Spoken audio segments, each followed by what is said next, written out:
नमस्ते साना नानी बाबुहरूलाई हाम्रो कथाको संसारमा स्वागत छ। हे साथीहरू, कस्तो छौ?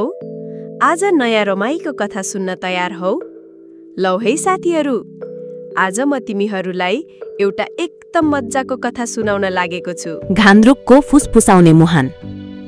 काठमाडौँको कोलाहलबाट दिक्क भएर अनिल आफ्नो गाउँ घान्द्रुक आएको थियो। तर गाउँको शान्त वातावरण उसलाई झर्को लाग्दो भयो। स्मार्टफोनमा सिग्नल नआउँदा ऊ छेटपटायो। एक दिन गाउँको मूल मुहानको पानी फोहोर र कम भएर बग्यो। सबैजना चिन्तित भए।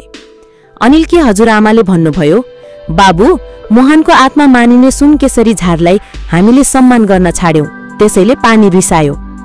अनिललाई यो कुरा अन्धविश्वास लाग्यो, तर हजुरआमासँगै ऊ मुहानको शिर हेर्न गयो। बाटोमा हजुरआमाले उसलाई प्रकृतिका साना साना कुराहरू देखाइन्। कस्तो माटोमा के उम्रिन्छ, कुन चराले के संकेत गर्छ। मुहानको शिरमा पुग्दा अनिल छक्क पर्यो। जताततै प्लास्टिक र फोहोर थियो। त्यही फोहोरको बीचमा केही सुनकेसरी झारहरू ओइलाएर मर्न लागेका थिए। त्यो देखेर अनिलको मन बदलियो। उसले बुझ्यो कि यो अन्धविश्वास होइन, गहिरो सत्य हो।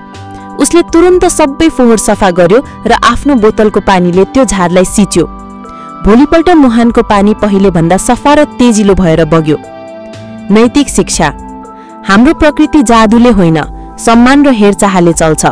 जब हामी प्रकृतिलाई सम्मान गर्छौं, प्रकृतिले पनि हामीलाई जीवन दिन्छ। साँचो ज्ञान किताबमा मात्र होइन, हाम्रो परम्परा र प्रकृतिमा लुकेको हुन्छ। कथा कस्तो लाग्यो त साथीहरू? आशा छ तिमीहरूले यो कथाबाट केही नयाँ कुरा सिक्यो होला।